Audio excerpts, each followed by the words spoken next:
আমরা নেগোশিয়েট করি কোনো না কোনো ব্লকে বিলং করে, এবং এই ব্লকে যখন বিলং করি তখন আমাদের যে জলবায়ুর রাজনীতি তার সাথে সবসময় আমাদের দাবিগুলো প্রায়োরিটাইজড হয়। শক্তভাবে এটা বলা যাচ্ছে না, অনেক জায়গাতেই কম্প্রোমাইজ করতে হয়। পলিটিক্যালি কারেক্ট পজিশন কি শুধুমাত্র বিদেশ থেকে টাকা চাওয়া আর টাকা আনা, নাকি পলিটিক্যালি কারেক্ট পজিশন হচ্ছে মিটিগেশনের দাবি তোলা? Let us discuss this.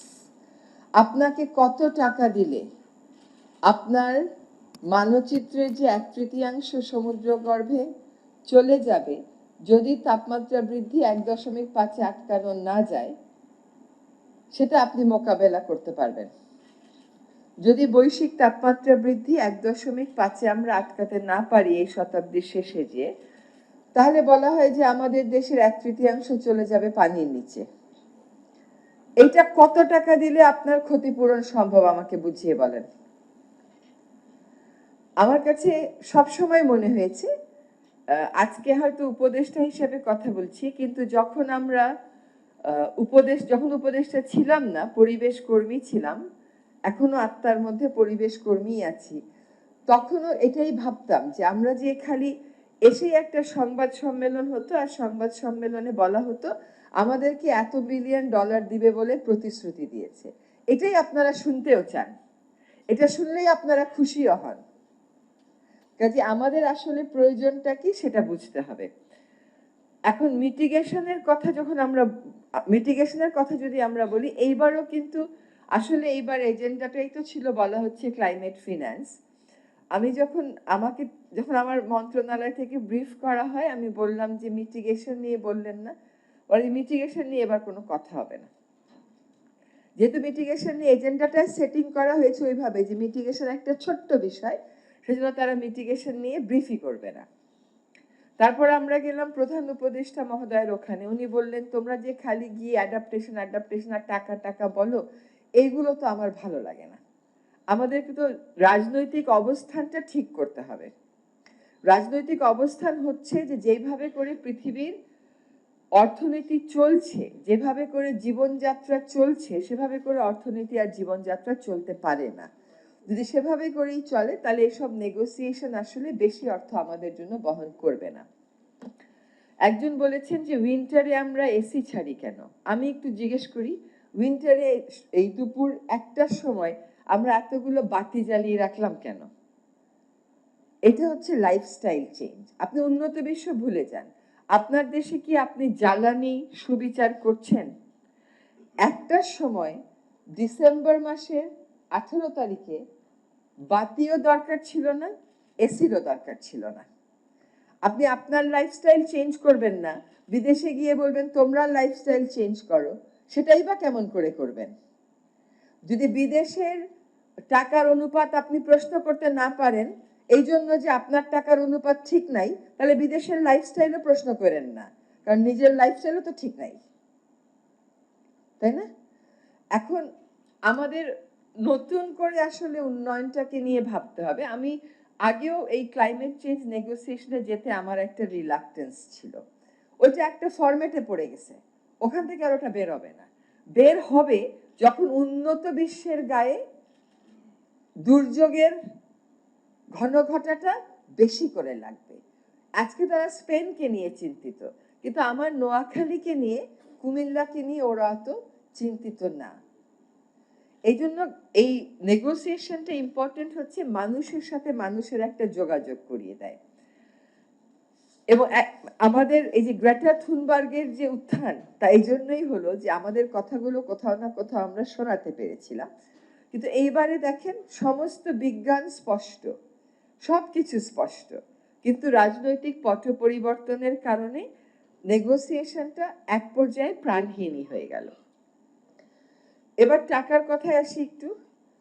টাকা হচ্ছে যেগুলো আমরা পাই সেগুলো কি আমরা সঠিকভাবে ব্যয় করি কিনা, যার কাছে টাকা যাওয়ার দরকার তার কাছেই যায় কিনা। আমরা আন্তর্জাতিকভাবে একটা ক্লাইমেট ফিন্যান্সের সংজ্ঞার কথা বলেছি, আমার মনে হয় যে আমরা যদি বাংলাদেশেও নিজেরা একটা ক্লাইমেট ফিন্যান্সের সংজ্ঞা সরকার একসেপ্ট করে ফেলে, তাহলে যেটা বলা হয় যে জলবায়ু ফান্ডের টাকাটাই হচ্ছে ক্লাইমেট ফিন্যান্স, এটা কিন্তু ঠিক না। জলবায়ু ফান্ডে যে টাকাটা দেয়া হয় সেটা কেন কমে গেছে আপনারা জানেন। কমে গেছে কারণ হচ্ছে এটার আসলে অনেক অপব্যবহার হচ্ছিল, যার জন্য এক পর্যায়ে এই টাকাটার পরিমাণটা কমিয়ে দেওয়া হয়েছে। এবং এই টাকাটা বাদেও যেমন ধরেন আমরা এখন যে পানি উন্নয়ন বোর্ড থেকে হাওর রক্ষা বাঁধ ঠিক করছি, এটাও তো আসলে অ্যাডাপ্টেশনই। এইটার টাকাটা যখন যোগ হবে তখন আর মিটিগেশনে আমাদের টাকা বেশি এই কথাটা বলাটা ঠিক হবে না। হয়তোবা জলবায়ু ফান্ডে মিটিগেশনটা বেশি কারণ এখানে রিস্কটা কম থাকে, অ্যাডাপ্টেশনে বেশিরভাগই আসে হচ্ছে রিসার্চ প্রপোজাল। তারপরে আবার কথা উঠবে রিসার্চের জন্য 10 কোটি টাকা দিছিলেন, রিসার্চে তো কোনো ফল হয় নাই। তার থেকে যদি আমি বলি আমি সোলার লাইট লাগিয়ে দিছি, সোলার লাইট গুলো গুনে বলবে সোলার লাইট গোনা গেছে। তো আমার মনে হয় যে পয়েন্টগুলো ভালো। আমরা জলবায়ু পরিবর্তনের ফান্ডের ক্ষেত্রে আমার যিনি পূর্বসূরি ছিলেন তিনি কিছু গাইডলাইন দিয়ে গেছেন। ওই গাইডলাইনগুলোর কারণে অনেক অযৌক্তিক অবান্তর প্রস্তাবনা আমরা বাছাই করতে পেরেছি, মানে ওরা যোগ্যতাই পায়নি। বাকি যেগুলো এসেছে তার মধ্যে আসলে অ্যাডাপ্টেশন মিটিগেশন মিলেছিল। এবার মাত্র আমরা 7টা প্রকল্পকে দিতে পেরেছি। নানান ডামাডোলে অনেকে আবেদনও করতে পারেননি। এই 7টার মধ্যে 7টাই হচ্ছে সরকারি প্রতিষ্ঠান। তার মধ্যে যদি ফেনী থেকেও প্রপোজাল এসছে যে কেমন করে লবণ সহিষ্ণু খাদ্য উৎপাদনে যাওয়া যায় সেই রিসার্চটা তারা করবেন। কিন্তু আমাদের ক্লাইমেট ফান্ডে আমরা আসলে 50-50 যেটা ইন্টারন্যাশনালি দাবি করি, সেটা দাবি করব কিনা সেটা একটা আলোচনার বিষয়। দাবি করলে তার সুবিধাগুলো কি, দাবি আর আমরা এখন যেভাবে চলছি সেভাবে চললে তার সুবিধাগুলো কি, এই সবগুলো একসাথে মিলে একটা আলোচনা করলে আমার মনে হয় যে এটা একটা সন্তোষজনক পর্যায়ে যাবে। আমি আমার সহকর্মী যারা আছেন তাদেরকে অনুরোধ করব জলবায়ু পরিবর্তনের ফান্ডটা নিয়ে, যেহেতু আমরা নতুন করে দায়িত্ব নিয়েছি, আমরা যদি ওই আগের গাইডলাইনটা, যেটার কারণে আসলে অনেক অপ্রাসঙ্গিক অপ্রয়োজনীয় প্রকল্প আমরা বাতিল করতে পেরেছি, যদি আমরা সত্যি মনে করি যে আমাদের বেশি টাকাই অ্যাডাপ্টেশনে যাওয়া দরকার, আমরা সেটা করব। কিন্তু আসলে 10 কোটি টাকার সিলিংয়েই তো দেই, 10 কোটি টাকা দিয়ে খুব বেশি অ্যাডাপ্টেশন হবে না। অ্যাডাপ্টেশনটা একটা দীর্ঘমেয়াদী প্রক্রিয়া এবং সেখানে 10 কোটি টাকা দিয়ে খুব বেশি কাজ হবে না বলে আমার ধারণা। আমরা প্ল্যানের কথা আমি আর প্ল্যান শুনতে শুনতে আমি ক্লান্ত হয়ে গেছি। আমি মিনিস্ট্রিতে আসলেই একটা বলে একটা প্ল্যান করতে হবে, একটা ওয়ার্কশপ করতে হবে, একটা প্রজেক্ট করতে হবে, প্ল্যানের পর প্ল্যান। এই প্ল্যানগুলো বাস্তবায়নের আসলে আমি আর কোনো তেমন উদ্যোগ দেখি না। আসলে মিনিস্ট্রি তো টেকনিক্যাল কাজটাই করবে। মিনিস্ট্রির কাজ মাঠে গিয়ে গাছ লাগানো না, মিনিস্ট্রির কাজ মৎস্য চাষ করা না। কিন্তু কথা হচ্ছে যে আমরা মিনিস্ট্রিকে অ্যাক্টিভিজমের জায়গায় দেখতে চাই। এনভায়রনমেন্ট মিনিস্ট্রি তো টিপিক্যাল ব্যুরোক্রেটিক মিনিস্ট্রি হলে চলবে না, তাকে অ্যাক্টিভিজমে যেতে হবে, তাকে দেখাতে হবে সে মাঠে আছে। তো এখন আমাদের এত প্ল্যানের কথা, এত প্ল্যান আমি শুনি, কিছু বললেই আমার টেবিলের সামনে একটা স্ট্র্যাটেজিক প্ল্যান, কিছু বললেই আমার টেবিলের সামনে একটা কর্ম পরিকল্পনা, কিন্তু এইগুলোর আর বাস্তবায়ন হয় না। এবার যাই আমি বাস্তবায়নের দিকে। আপনারা আমাকে একটা ব্রিফিং পেপার দিয়েছিলেন, বিফোর আই ফরগেট, সেখানে আপনারা লিখেছেন যে বাংলাদেশ সরকার একবার ব্যবহার্য প্লাস্টিকের উপর ব্যান দিয়েছে। That's a wrong statement. Bangladesh সরকার এমন কোনো ব্যান দেয়নি, এটা একটা প্রপাগান্ডা। বাংলাদেশ সরকার যে ব্যানটা দিয়েছে এটা হচ্ছে পলিথিন শপিং ব্যাগের উপরে ব্যান। এই ব্যানটা নতুন করে দেয়া হয়নি, এটা 2002 সাল থেকে ছিল। তারপরে এটার আর কোনো বাস্তবায়ন তেমন ছিল না। একজন শাহজাহান শিরাফ সাহেব বাস্তবায়ন করেছিলেন, আমরা যারা এই প্রজন্মের আমরা চোখে দেখেছিলাম। তারপরে এই আইন আর কখনো বাস্তবায়িত হয়নি, এটা আমরা বাস্তবায়নের কাজে হাত দিয়েছি। আর আমরা সরকারি পর্যায়ে সিঙ্গেল ইউজ প্লাস্টিকের ব্যবহারটাকে ডিসকারেজ করছি। আপনার কাছে হয়তো একটা স্ট্র, কিন্তু ওইটা 100 বছরে আর কখনো মাটিতে মিশবে না। ওটা থেকে মাইক্রোপ্লাস্টিক আপনারা আমার শরীরে যাবে, আমার সন্তানদের মধ্যে যাবে এবং কত রকম প্রভাব সৃষ্টি করবে তা আমরা বলতে পারছি না। এখন আরেকটা কথা আছে যে বায়ু দূষণ নিয়ে প্রশ্ন করেছেন, অত্যন্ত সঙ্গত প্রশ্ন। বায়ু দূষণ নিয়েও কিন্তু সরকারের একটা ম্যানেজমেন্ট প্ল্যান আছে এটা আমরা যখন টেবিলের ওই পারে ছিলাম তখন মামলা মোকদ্দমা করে একটা নির্দেশনা এনেছিলাম। তো সেই বায়ু দূষণ ম্যানেজমেন্ট প্ল্যানটা পাশ হয়েছে 2024 সালের অগস্ট মাসে, অগস্টের 22 তারিখে। এবার আমাকে বলেন তো, বায়ু দূষণে দেশ শীর্ষ অবস্থান পাচ্ছে বা প্রথম 3টা দেশের মধ্যে থাকছে, এটা কবে থেকে আপনারা জানেন? কত বছর হলো বলেন, একটু জোরে বলেন। এখন এই 4 মাসে কেমন করে এই সমস্যাটার সমাধান করে ফেলবো? আমি দায়িত্ব নেব, কিন্তু আমি দায় নেব না। দায়টা কি আমাকে দিয়ে একটা ঠিক হবে? 10টা বছর যাবৎ কমপ্লিট ইনঅ্যাকশন, খালি প্ল্যান করে আর প্রোগ্রাম করে, প্ল্যান করে আর প্রজেক্ট নেয়, কিন্তু কাজটা যে কি হয় মাঠে, এইটা আসলে আমরা সেরকম অর্থে দেখি না। এখন আমি নিজে নিজে ভাবলাম যে আমি দেখব কোথা থেকে ধুলা ওঠে। গাড়ি দিয়ে যেদিক দিয়েই যাই সেদিকেই দেখি রোড ডিভাইডারের মাঝখানগুলো হচ্ছে অনাবৃত। এখানে একটা গাছ, এখানে একটা গাছ, মাঝখানটা হচ্ছে ব্রাউন। এইগুলো থেকে ধুলা উঠছে। প্রত্যেকটা রাস্তার মোড়ে এইখানে একটু নির্মাণ সামগ্রী, ওইখানে একটু নির্মাণ সামগ্রী, এটা দিয়ে উঠছে। ট্রাক যখন ঢাকা শহরে প্রবেশ করে, পাটাতনের উপরে কোনো তারপল দেওয়া থাকে না, ফলে ওইখান থেকে বালু পড়তে থাকে, তার চাকার সাথে সাথে ছড়ায়, উপরে ঢাকা থাকে না, যেহেতু শীতকাল ঢাকবার প্রয়োজন বোধ করে না, ওইটা ছড়াতে থাকে। কিন্তু এই যে আর ইন্ডাস্ট্রিয়াল পলিউশন, এটা হচ্ছে ইটভাটা, স্টিল মিল, পাওয়ার প্ল্যান্ট। এখন জনস্বাস্থ্যের যে অবস্থা বায়ু দূষণের কারণে, আসলে ইটভাটার পোড়ানো কিন্তু কিছুদিন বন্ধ রাখা উচিত, স্টিল মিলের কার্যক্রম কিছুদিন বন্ধ রাখা উচিত, পাওয়ার প্ল্যান্টগুলোকে স্ট্রিক্ট মনিটরিং এ আনা উচিত। একই সাথে যত আমাদের উন্মুক্ত জায়গা আছে রাস্তার মধ্যে, সেগুলোকে কিছু না হোক অন্তত ঘাস দিয়ে তো ঢেকে ফেলা সম্ভব। এইরকম বায়ু দূষণের সময় আমরা পান্থকুঞ্জের গাছগুলোকে কেটে উজাড় করে ফেললাম। আমরা কোথায় আরো সবুজ করব, আমরা তা না করে সবুজকে আমরা আরো খয়েরি করে ফেললাম। বায়ু দূষণ নিয়ে আপনি আমাকে একটা দেশ দেখান যে দেশ 2 বছর কাজ করে বায়ু দূষণ উন্নত করে ফেলেছে, এরকম পারবেন না দেখাতে। এইটা, এই যে কর্মপরিকল্পনাটা হয়েছে, এর প্রত্যেকটা অক্ষর বাস্তবায়নের কাজটা আমাদেরকে শুরু করতে হবে এবং রিলিজিয়াসলি শুরু করতে হবে। আমরা একটা টাস্ক ফোর্স গঠন করে দিয়েছি, আমরা কমিটি বলি নাই, খেয়াল করবেন। সেই টাস্ক ফোর্সকে 14টা গ্রুপে ভাগ করে তারা আগামী শনিবার থেকে নারায়ণগঞ্জ, গাজীপুর, সাভার এবং ঢাকায় ড্রাইভ করবেন। ড্রাইভ মানে গাড়ি চালানো না, ড্রাইভ মানে অভিযান পরিচালনা করা। সেখানে নির্মাণ কাজটাকে তারা নিয়ন্ত্রণ করবেন, সেখানে দূষণকারী যারা আছে তাদেরকে নিয়ন্ত্রণ করবেন, অবৈধ ইটভাটাগুলো ভেঙে দেবেন। এই কাজগুলোর ফলে পানি ছিটানোর ব্যবস্থা করবেন, জনদুর্ভোগ কিছুটা কমবে, কিন্তু বায়ু দূষণ রাতারাতি ঠিক হবে না। বায়ু দূষণ আমাদের 30% আসে হচ্ছে আমাদের পার্শ্ববর্তী দেশ থেকে, বাকি 28% আসে হচ্ছে আমাদের পাওয়ার প্ল্যান্ট থেকে, তারপরে আমাদের নির্মাণ কাজ থেকে আসে, আমাদের শিল্প দূষণ থেকে আসে, ধূলি দূষণ থেকে আসে আমাদের 13%। এই সমস্ত কিছু আমাদেরকে নিয়ন্ত্রণে আনতে হবে। যারা নিয়ন্ত্রিত হবেন তারা দেখবেন বিক্ষোভ শুরু করে দেবে, রাস্তায় নেমে পড়বে, কারণ কেউ তো কখনো তাদেরকে নিয়ন্ত্রণের কথা বলে নাই। যখন আমরা নিয়ন্ত্রণের কথা বলবো তখন আমাদের মার্কেটে বিকল্পের কথা ভাবতে হয়, এই ক্ষোভ প্রশমনের কথা ভাবতে হয়, কিন্তু কাজটা শুরু করতে হবে। কাজটা অনেক দেরি হয়ে গেছে আসলে। এখন পাশের দেশ থেকে 30% আসে বলে আমার দেশের 30% আমি কন্ট্রোল করতে পারবো না, এটা কোনো কথা হলো না। এই কাজটা এবার শুরু হয়েছে এবং যেহেতু শীতকালে এটার প্রকোপটা বেশি থাকে, আমি মনে করি বর্ষব্যাপী যদি কার্যক্রমটা আমরা চালাতে পারি, আগামী শীতে ধুলার প্রকোপটা আমরা অন্তত সহনীয় পর্যায়ে রাখতে পারবো।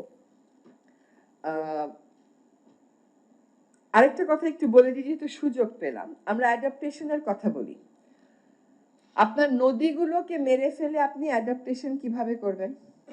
এখন নোয়াখালী থেকে আমাকে বলে আমাদের খালগুলো পুনর্খনন করে দেন। অর্থ বিভাগ আমাকে বলে থোক টাকা যা ছিল সব নিয়ে নিব, টাকা লাগবে। এখন আমি কোন কাজটা করব? নোয়াখালীর খালগুলো, আমরা মনে করি খাল কোনো গুরুত্বপূর্ণ বিষয় না, কিন্তু আজকে নোয়াখালীতে বন্যার পরে পানি নামছে না। কেন পানি নামছে না? খালগুলো সব ভরাট হয়ে গেছে। নানান কারণে খালগুলো ভরাট হয়ে গেছে। এখন আমাদের হলো কি পেনি ওয়াইজ পাউন্ড ফুলিশ বলে একটা কথা আছে। আমরা সবকিছু ধ্বংস করে আবার নতুন করে কাজ শুরু করতে যাচ্ছি।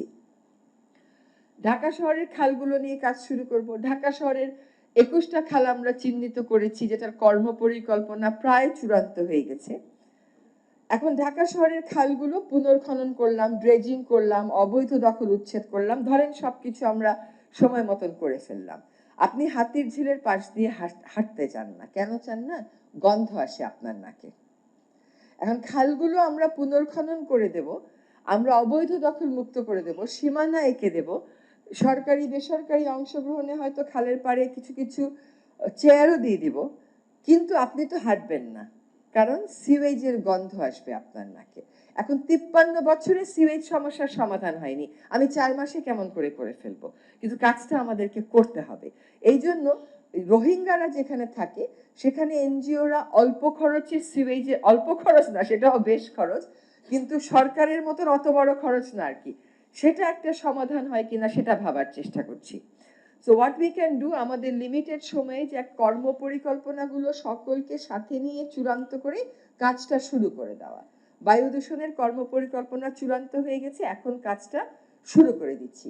বায়ু দূষণ পরিবেশ মন্ত্রণালয় বলেন, আমরা ডিপার্টমেন্ট অফ এনভায়রনমেন্ট এনফোর্সমেন্টের মাধ্যমে জন দুর্ভোগ কিছুটা কমাতে পারবে, কিন্তু অন্যান্য খাতগুলো আসলে সিটি কর্পোরেশনকে আগাতে হবে, লোকাল গভর্নমেন্টকে আগাতে হবে, এবং এই জন্যই আমরা সকল সংস্থার সমন্বয়ে এবং বায়ু দূষণ নিয়ে কাজ করেন এমন বিশেষজ্ঞ বায়ু দূষণ কর্মীদের সমন্বয়ে এই টাস্ক ফোর্স করেছি, যারা এখন থেকে আগামী শনিবার দিন থেকে তারা রাস্তায় নেমে যাবেন কাজগুলো করতে। আমাদের সোশ্যাল সেফটি নেটওয়ার্ক নিয়ে একটা প্রশ্ন এসেছে। আসলে সোশ্যাল সেফটি নেটওয়ার্কে যেই পরিমাণ সেফটি, যেই পরিমাণ এক্সপান্ডেড হওয়ার কথা, ইটস নট দ্যাট এক্সপান্ডেড। আপনি বলতে পারেন যতটুকুন আছে তার তুলনায় সামান্য কিছু সোশ্যাল সেফটি নেটওয়ার্ক করা হয়েছে, সেগুলোর মধ্যেও রাজনৈতিক বিবেচনা আছে, কিন্তু সেইগুলোকে যদি আমরা ধরেন নদী ভাঙা মানুষের জন্য ইন্ট্রোডিউস করি, তাইলেই কিন্তু আমার ক্লাইমেট ইম্প্যাক্টেড একটা গ্রুপ অ্যাড্রেসড হয়ে যায়। দেখেন, বাংলাদেশ সরকার 1.2 মিলিয়ন রোহিঙ্গাকে পুনর্বাসিত করেছে, জায়গা দিয়েছে, খাদ্য দিচ্ছে, পানি দিচ্ছে। সরকারি হিসাব মতে নদী ভাঙনের শিকার হয় নাকি 30,000 মানুষ, আমার হিসাব মতে নদী ভাঙনের শিকার হয় 1 লাখ মানুষ। আমরা এই 30,000 মানুষকে পুনর্বাসন করতে পারি না। নতুন জেগে ওঠা চরগুলো কোথায় যায়, কার কাছে যায়, এই প্রশ্ন করতে হবে। আমরা কেন নদী ভাঙন কবলিত মানুষগুলোকে পুনর্বাসন করতে পারি না? আপনি দেখবেন নোয়াখালীতে এবার গিয়ে দেখলাম বন্যার পরে ধরেন সর্বোচ্চ 30টা পরিবার সবকিছু হারা হলো, আমরা 1.2 মিলিয়ন নিয়ে ডিল করতে পারলাম, 30টা পরিবার নিয়ে ডিল করতে পারলাম না। এটা হয়? এটা হচ্ছে this is how you set your priority. সেখানে আমরা পরিবর্তন আনার চেষ্টা করছি। আমি পানি উন্নয়ন বোর্ডকে বলেছি যে নদী ভাঙা আর নদী ভাঙনটা এরকম, এটা আমি চাইলেও আটকাতে পারবো না। কতগুলো জায়গায় আপাতত আপনি একটু ঠেক দিতে পারবেন, কিন্তু বিশাল পরিমাণে যে নদী ভাঙা হয় এটা আসলে অনেকটাই প্রাকৃতিক। এটা আমাদের পক্ষে সামলানোটা, খুব বড় ইনভেস্টমেন্ট ছাড়া সামলানোটা মুশকিল, কিন্তু নদী ভাঙন কবলিত এলাকা মানুষগুলোকে পুনর্বাসন করা এইটা আসলে খুব একটা অসম্ভব বলে আমি মনে করি না। যে দেশ 1.2 মিলিয়নকে আশ্রয় দিতে পারে সে দেশ নিশ্চয়ই নিজের নদী ভাঙা মানুষের জন্য কাজ করতে পারে। সোশ্যাল সেফটি নেটওয়ার্ক এইভাবেও কিন্তু আসলে ইন্ট্রোডিউস করা যায়। আমরা আসলে মানে ক্লাইমেট ছক থেকে আর বের করাটা, ক্লাইমেট নেগোসিয়েশনের যে একটা ছক হয়ে গেছে, বিশেষজ্ঞ হয়ে গেছে, জার্গানস কতগুলো হয়ে গেছে, এইগুলো থেকে এটাকে অধিকার কেন্দ্রিক করা, এইগুলো থেকে এটাকে দায় কেন্দ্রিক করা আগামী 4 বছরে হয়তো খুব মুশকিল হবে, কারণ দাতা গোষ্ঠীর যারা আছেন তাদের দেশে রাজনৈতিক একটা পট পরিবর্তন হয়েছে এবং সেখানে জলবায়ু পরিবর্তনের বিজ্ঞানকেই অস্বীকার করা হচ্ছে। ফলে দেশের মধ্যে প্রস্তুতি বাড়ানোর আসলে কোনো বিকল্প নেই। আর প্রস্তুতিটা ব্যয় সাশ্রয়ী উপায়ে কি করে বাড়ানো যায় সেটাও আমাদেরকে ভেবে দেখতে হবে। আমরা প্রায় সময় বাংলাদেশের একটা চিত্র দেখাই, যেটা আমার কাছে খণ্ডিত চিত্র মনে হয়, যে পানিতে নিমগ্ন মানুষ পানির উপরে চাষাবাদ করছে, এটা নাকি রেজিলিয়েন্স। তো পানিতে নিমগ্ন মানুষের তো পানি মুক্ত বাসস্থানের একটা অধিকার আছে।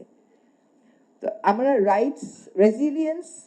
রাইটস মাইনাস রেজিলিয়েন্সে যাওয়াটা আমাদের ঠিক হবে না। এই মুহূর্তে আমরা ভবদহ নিয়ে বিশাল সমস্যায় আছি। ভবদহ এবং বিল ডাকাতিয়া এলাকাতে এইবার অগস্ট মাস থেকে শুরু করে জলাবদ্ধতা, এবং এটা কিন্তু এইবারের জলাবদ্ধতা না। আমার মনে আছে 2007 সালে আমি তৎকালীন পানি তখন কি তত্ত্বাবধায়ক সরকারের উপদেষ্টা হয়, তাই না? তখনকার তত্ত্বাবধায়ক সরকারের পানি উপদেষ্টা সিএস করিম সাহেবকে নিজে নিয়ে গেছিলাম ভবদহে। 2007 থেকে আজকে কত সালে আছি? 2024। ভবদহ সমস্যার সমাধান হয় নাই। আমরা তো খালি সমস্যার চারপাশে ঘুরি, সমস্যাটা সমাধান করি না। এখন কেন ওখানে সমাধান হয় না? কারণ গ্রামের লোকেরা ওখানে টিআরএম বলে একটা জিনিস চায়, টাইডাল রিভার ম্যানেজমেন্ট, যে বাঁধের এটাও অ্যাডাপ্টেশন। বাঁধের এই পাশে নদীগুলো মরে গেছে, আর বাঁধের এই পাশে হচ্ছে আমরা আপনারা থাকি, ভবদহ এবং বিল ডাকাতিয়ার মানুষ। এখন এখানে স্লুইস গেট কেটে দিলে পানি বের হবে না, কারণ বাইরের নদীর পানি উঁচু, ফলে আরো ঢুকে পড়বে। ফলে যতদিন নদীর পানি নিচু না হয় ততদিন আমাদেরকে বসে থাকতে হয়।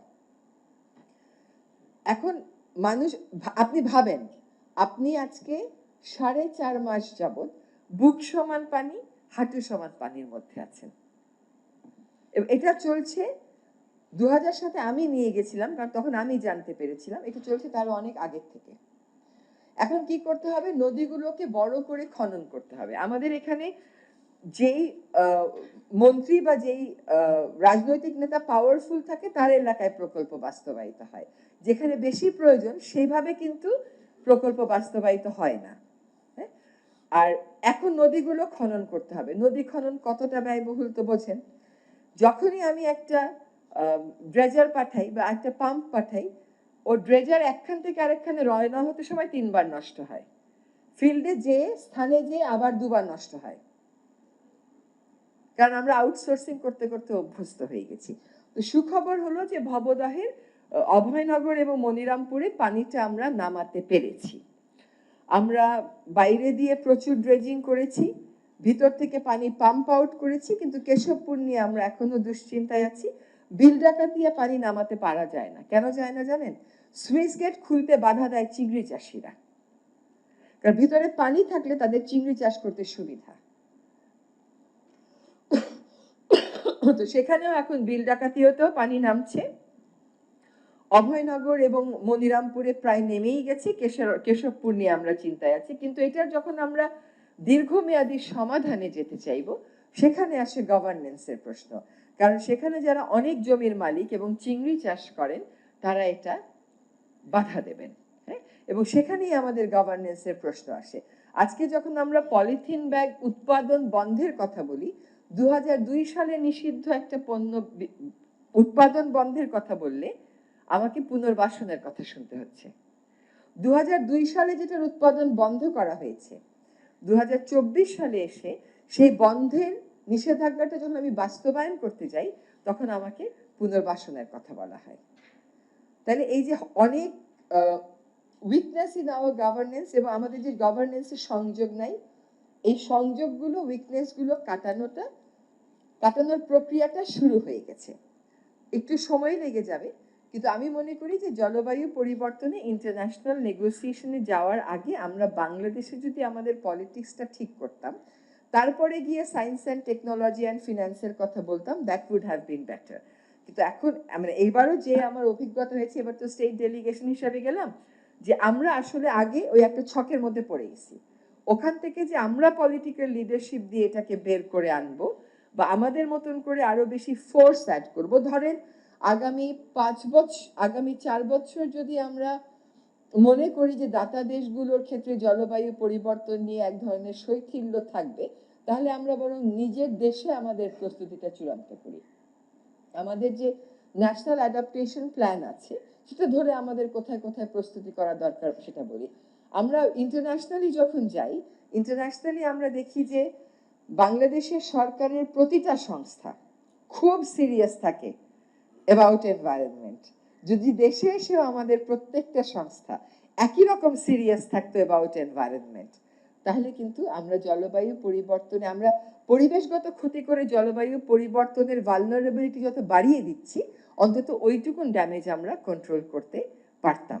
আমরা জলবায়ু পরিবর্তনের প্রকোপের মোকাবেলা করার একটা বড় উপায় হচ্ছে আপনার প্রাকৃতিক সম্পদগুলোকে সুরক্ষিত রাখা, কিন্তু আমরাও কিন্তু উন্নয়নের নামে প্রাকৃতিক সম্পদগুলোকে অরক্ষিত রাখছি না, ধ্বংস করছি। এই ধ্বংসের প্রক্রিয়া যদি আমরা কমিয়ে দেই, বন্ধ করে দিই, তাহলে জলবায়ু পরিবর্তনের অ্যাডাপ্টেশন বা খাপ খাইয়ে নেওয়াটা আমাদের জন্য সহজ হবে। জলবায়ু পরিবর্তনের বিষয়টাকে বাংলাদেশ সরকারের নেগোসিয়েশন লেভেলে একটা জাস্টিস ইস্যু হিসাবেই প্রজেক্ট করতে হবে, এবং এই জাস্টিসের জন্য সরকারের দায়ও আছে, দায়িত্ব আছে, আন্তর্জাতিক সম্প্রদায়ের দায়ও আছে, দায়িত্ব আছে। সরকার প্রাধিকার তার ঠিক করেছে, সরকার 13টি কর্ম এলাকা ঠিক করেছে। কয়টা করেছে আমাদের প্ল্যানে? 11টা কর্ম এলাকা ঠিক করেছে। আমাদের লিমিটেড বাজেট, সেখানে আমরা দেখি যে বাজেটের সর্বোত্তম ব্যবহার করে এই 11টার মধ্যে কোনটাকে প্রায়োরিটি ধরে আসলে আমরা আগালে সুবিধা হয়। আমরা একটা দুর্যোগের ভিশাস সার্কেলে পড়ে যাওয়ার কোনো অর্থ নাই। এখানেই রেজিলিয়েন্সের বিষয়, যে এখানকার মানুষ এত কিছুর পরেও তো অভিযোগ করে না। এই সাংঘাতিক পরিশ্রমী মানুষগুলোকে কাজে লাগিয়ে কি করে আমরা আমাদের অভিযোজন বা অ্যাডাপ্টেশনের প্রক্রিয়াকে ত্বরান্বিত করতে পারবো। একথা সত্য যে জলবায়ু পরিবর্তনের জন্য আপনার দায় নেই, একথা সত্য যে জলবায়ু পরিবর্তনে আপনার কন্ট্রিবিউশন খুব কম, কিন্তু এই কথাও সত্য যে আপনার পাওয়ার প্ল্যান্টগুলোর কারণেই আপনার দেশের মানুষের এই বায়ু দূষণ হচ্ছে 28%। তাহলে সেটা তো আপনাকে অ্যাড্রেস করতে হবে। এই পাওয়ার প্ল্যান্টগুলো থেকে যে 28% দূষণ আসে, এই দূষণটাকে তো নিয়ন্ত্রণ করতে হবে। তাহলে আপনি কোন ধরনের পাওয়ার প্ল্যান্টে যাবেন যেটা দূষণ কমাবে, সেই চিন্তাটাও আপনাকেই করতে হবে। এখন আমি বিশ্বে দায়ী না, কিন্তু আমার নিজের দেশ এনভায়রনমেন্টাল পারফরমেন্স ইন্ডেক্সে প্রতি বছর 180টা দেশের মধ্যে 180টাই হয়, বা 179 নম্বর হয়, বা 175 নম্বর হয়। তো আমার এই পারফরমেন্স যদি আমি ইমপ্রুভ না করি, তাহলে আমি বিদেশ থেকে টাকা আনলেই আমার অভিযোজন হয়ে যাবে? তা তো হবে না। কাজে আমরা যখন বিদেশিদেরকে বলি যে তোমরা তোমাদের লাইফস্টাইল চেঞ্জ করো, আমাদের নিজেদেরকেও যে ভোগবাদের দিকে আমরা এগিয়ে যাচ্ছি, সেখান থেকে কি করে সরে আসবো সেটা চিন্তা করতে হবে। আপনাদের